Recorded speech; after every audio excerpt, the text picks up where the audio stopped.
हरि ओम नमो भगवते वासुदेवाय। ओम नमो भगवते श्री महापुरुषोत्तराय।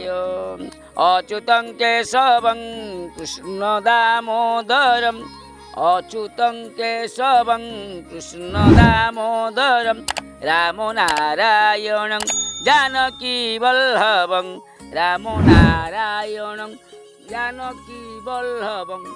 श्री श्री महापुरुषोत्तम जी की हरि बोल। तो सज्जन मंडली, आज मंच उपस्थित थिबा समस्त श्रोता भक्ता ज्ञानी गुणी पंत मान को ए संध्या समय ए दिनहीन अकिंचन आभम प्रणाम सह अभिनंदन। विगत 2 दिन हेब मु श्रीमद भागवत महामंचर एक भागवत जागरण महोत्सव एवं मालिका आलोचना पद्मवन पीठ नेमा ठारे आयोजन करी आप देखिथे अल्प बहुत वीडियो पोस्ट करी। जाऊ से कार्यपाई तथा शरीर टे असुस्थ रहा एणु जाऊ आज आरंभ करुच्ची महापुरुषंकर बाणी। आज एक सुंदर कथा आलोचना करवा जे प्रकृत भगवान को आम किपरि पाइबा। महापुरुष 64 पटल कृष्ण अर्जुन संवाद लिखिं अति प्रांजल भाव। शरीर को इंद्रिय को आम कौ स्थान रखिले भगवान को आम दर्शन पाइबा। समस्ते प्रवचक हूँ मालिकाकार हूँ से भी गपी जाती रक्त नदी बही पड़े से अमुक हम ढमक हम भैरवी डाक काल आसव भांग से हीराकुद सब मरजे लोक को भय कातुर कराती। किंतु प्रकृत ये जो ग्रंथटी महापुरुष रचना करछंती अति सुंदर ग्रंथटी। ये ग्रंथ रे महापुरुष अनेक कथा कहते तत्ववान कई कही ना आपण को कौन मालिकाकार जे महापुरुष लेखारे जे भगवान को किपरि पाइबा कौ लय कले एवं कौ इंद्रिय को कौ स्थान रखिले क्यों स्थान रखा लय करी भगवान को पाइबा। आज से विषय आलोचना करवा आप स्थिर मस्तिष्क श्रवण करवा।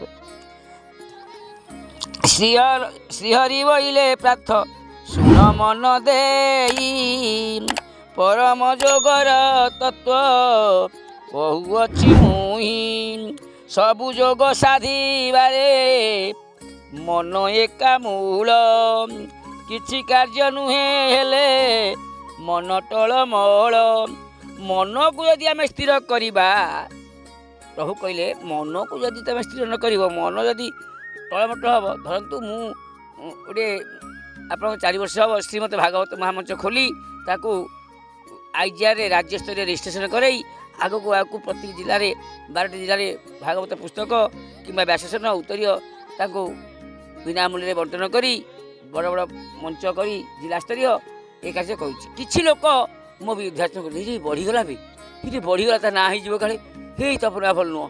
कि लोक कुचक्री गोष्ठी बाहरी से मो विरुद्ध उच्छाटना करेंगे तो यहाँ निश्चित आउ भल पाखे मंद निश्चय रहा। यात्रा देखी जाऊँगी सेठी डुएट देखुं प्रेमालाप देखुं कारुण्य देखुं सब मिसिकी गोटे लोकर भल गुण किसी अच्छी मंद गुण किसी मोर से भल गुण किसी भगवान देते मंद गुण भी देते। जो मैंने सब मंद को लक्ष्य कर मंद भी किसी बाहर थो कारण मुझे बदरागी रागी गले मुझे नुहे सीधा कथार कथा कहे एणु एमती कौच बाधुची एवं टिके एपट हेल्ले मुझे कहार नुहे सीधा कथा चलो जिते लोक हो जी भी हो। एणु ये सब किसी मंद गुण अच्छी किसी भल गुण अच्छी भल गुण जी ग्रहण न कर मंद गुण जी मंद गुण ग्रहण करेंगे।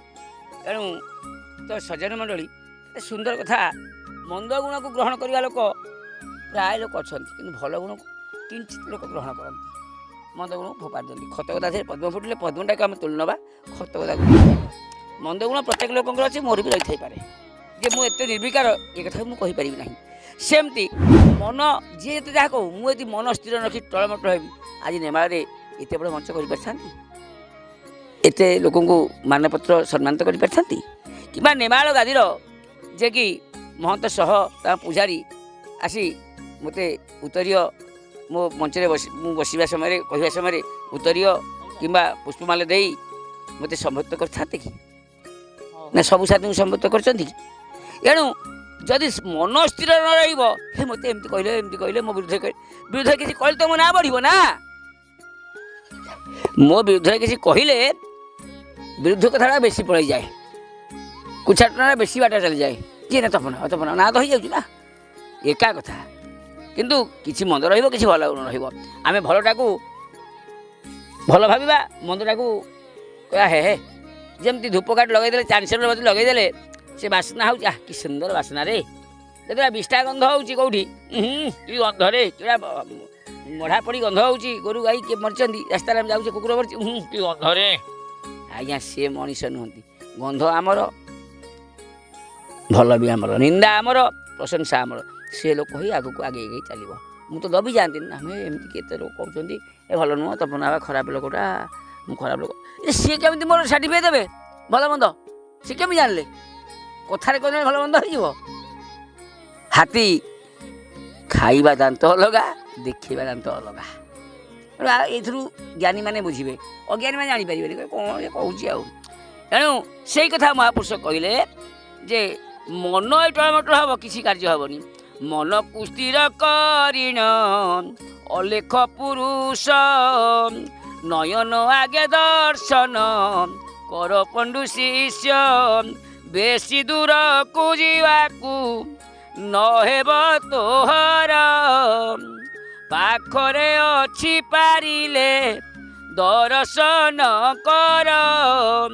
ସେ ରୂପ ଦର୍ଶନ କଲେ ତୁ ସଂସାରର ଦୁଃଖ ନାଶ କରି ନ ପାଇବୁ ବାବୁରେ ପରମଟି ସୁଖ। ବେଶୀ ଦୂରକୁ ଯିବାକୁ ହବନି, ପାଖରେ ଅଛି। ତୋ ଦେହେ ତୁ ହିଁ ଦେଖ, ଭୀମ ହୋଇ କହିଥିଲେ ଦିଶୁ ଅଛି ଜକ ଜକ। ତୋ ଦେହରେ ଦିଶ ଅଛି, ତାହେଲେ ତୋ ଦେହରେ କ'ଣ ଅଛି ତୁ ଦେଖିବୁ କେମିତି? ଦେହରେ କାହାକୁ ନେଇ କାହାକୁ ଥୋଇବୁ ନା? ବଙ୍କୁ ନାଳେ ନେଇ ଯେବେ ତୁ ନେତ୍ରକୁ ରଖିବୁ, ନ ଦେଖି ପାରିବା ଦ୍ରବ୍ୟ ଦେଖି ତୁ ପାରିବୁ। ଥରେ ଯେବେ ସେ ରୂପକୁ ବାବୁରେ ଦେଖିଦେବୁ ତୁ ହିଁ, ଚିତ୍ତ ଲାଖି ରହିବ ଯେ ଆଉ ଫେରିବଟି ନାହିଁ। ଥରେ ଯଦି ସେ ରୂପକୁ ତୁ ଦେଖିଦେବୁ, ବଙ୍କୁ ନାଳକୁ ନେଇ ନେତ୍ରରେ ରଖିବୁ, ନ ଦେଖିବା ଦ୍ରବ୍ୟକୁ ଦେଖିପାରିବୁ। ଥରେ ଯଦି ସେ ରୂପକୁ ଦେଖିଦେବୁ ନା, ତୋ ଚିତ୍ତ ଲାଖିଯିବ, ଆଉ ଫେରି ପାରିବୁ। ତା ବିନା ଅନ୍ୟ ପଦାର୍ଥ ବାବୁରେ ନ ରୁଚିବ ତୋତେ, ସବୁ ସ୍ୱାଦୁ ରସ ପୁରୀ ଅଛି ବିଧି ମତେ। ତା ବିନା ତୋତେ ଆଉ କିଛି ଅମୃତରେ ବିଷ ଲାଗିବ। ସେ କୁଆଡ଼େ ଗଲା। ଏଣୁ କିଏ ସବୁ ସେ ଦର୍ଶନ କରିଛନ୍ତି ବା ସେ ରୂପକୁ ଦେଖିଛନ୍ତି? ସୁକ ସନକ ଜନକ ନାରଦ କପିଳ, ସେହି ରସ ପାନ କରି ହୋଇଥିଲେ ଭୋଳ। ସୁକ ସନକ ଜନକ ନାରଦ କପିଳ ସେହି ରସ ପାନ କରି ସେ ଭୋଳ ହୋଇଥିଲେ। ବ୍ରହ୍ମା ପଦ ଲାଭ କରି ଥିଲେ ସାଧି ସେହି, ତୁ ସାଧନ କର ତୋତେ ଦେଉଛି ମୁଁ କହି। ସେ ବ୍ରହ୍ମପଦ ଲାଭ କରିଥିଲେ, ତୁ ସାଧନ କର ନିଶ୍ଚୟ ତୁ ପାଇବୁ। ତୁ କାହିଁ ପାଇବୁନି? ସେ ମଣିଷ ତୁ ମଣିଷ, ତୋର ସେ ଲୟାଙ୍ଗ ନାହିଁ, ଯୋଗାଙ୍ଗ ନାହିଁ। କେବଳ ମୁଁ ସବୁ ବଡ଼, ମୁଁ ସବୁ ଜାଣିଛି। କିଛି ଜାଣିନୁ ମୂର୍ଖ। କ'ଣ ଜାଣିଛୁ ଆରେ? ହଁ, ମାତୃଗର୍ଭ ବିଚାର କହିଲୁ। ମାତୃଗର୍ଭ ତୁ କୋଉ ଅବତାର ହେଲୁ, କୋଉ ମାସରେ କ'ଣ ହେଲା, କି ନାମ ଜପୁଥିଲୁ କହିଲୁ? ତାକୁ ତ ଜାଣିନୁ। ଆଉ ଯିଏ ମାତୃଗର୍ଭ ନାମ ଜାଣିଥିବ ସେ ବ୍ରହ୍ମଦର୍ଶୀ। ସେ କ'ଣ ମୁଁ ସବୁ ଜାଣିଦେଇଛି ଆଗରୁ। ଏଣୁ କିଛି ଜାଣିନୁ, ଏ ବହି ପଢ଼ିକିରି କହୁଛୁ ମୁଁ ସବୁ ଜାଣିଛି। ଏଣୁ ଅହଙ୍କାର ଛାଡ଼ି ଆଗେ ସୂକ୍ଷ୍ମ ମନକୁ ସରୁ କର। ବ୍ରହ୍ମା ସନକ ଜନକ ଇଏ ସବୁ ବ୍ରହ୍ମପଦ ପାଇଥିଲେ କେମିତି? ସେମାନେ ବ୍ରହ୍ମା କେତେ ତପସ୍ୟା କଲେ, ପଦ୍ମନାଡ଼ରୁ ଯାଇକି ପୁଣି ପଶିଗଲେ ହିରଣ୍ୟ ଗର୍ଭ ଭିତରେ ପ୍ରଭୁଙ୍କର। ଏଣୁ କିଛି କଳନା ପାଇଲେନି କ'ଣ ହେଲା ବୋଲି। ତୁ କ'ଣ ପାଇବୁ? ବ୍ରହ୍ମା ଯଦି ଅନ୍ତ ପାଇନେ ତୁ ପାଇବୁ। ଆଗେ ଗୁରୁ କର ଏବଂ ମନକୁ ଟିକେ ସରୁ କର, ଶିଖିବା ପାଇଁ ଚେଷ୍ଟା କର। କାହା ବିରୁଦ୍ଧରେ କହନି। କାହା ବିରୁଦ୍ଧରେ ତ କହିବାକୁ କିଏ ପଠାଇଛି ଏଠି? ତୁ ନିଜେ ଠିକ୍ ଅଛୁ ତ? ନିଜେ ଦେଖିଲୁ। ଏଣୁ ଭଗବାନ କହୁଛନ୍ତି, ମୁଁ ଆଉ କହୁନି। ଏଣୁ ତୁ ଆଉ ବାନ୍ଧି ରଖ।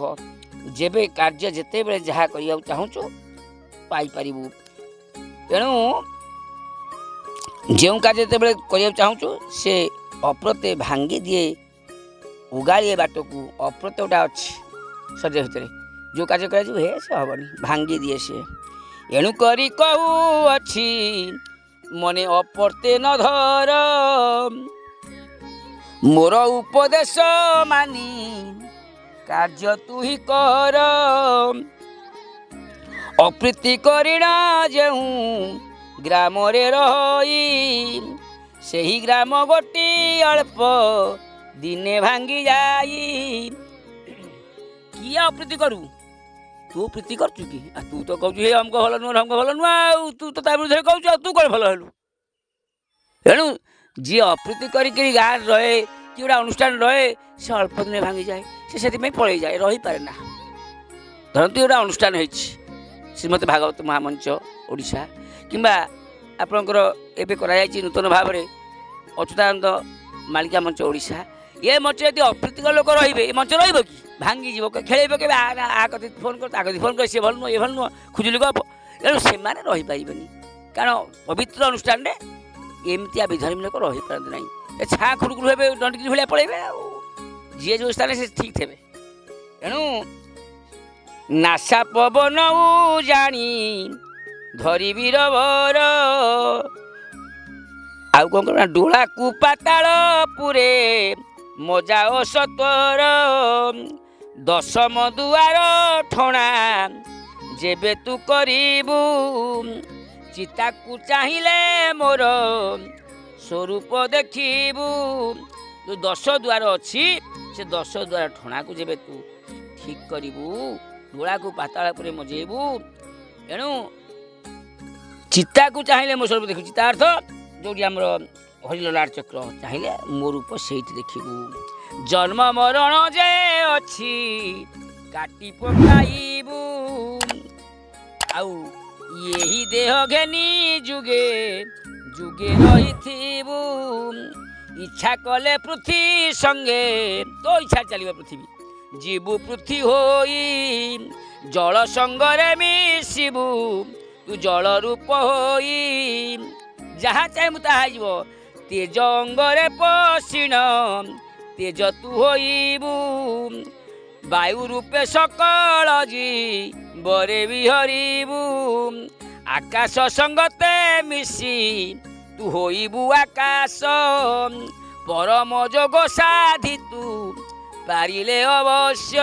ଯଦି ପରମ ଯୋଗ ସାଧି ପାରିବୁ, ପୃଥ୍ୱୀ ସଙ୍ଗେ ପୃଥ୍ୱୀ ହେବୁ, ଜଳ ସଙ୍ଗେ ଜଳ ହେବୁ, ଅଗ୍ନି ସଙ୍ଗେ ଅଗ୍ନି ହେବୁ, ବାୟୁ ସଙ୍ଗେ ବାୟୁ ହେବୁ, ଆକାଶ ସଙ୍ଗେ ଆକାଶ ହେବୁ।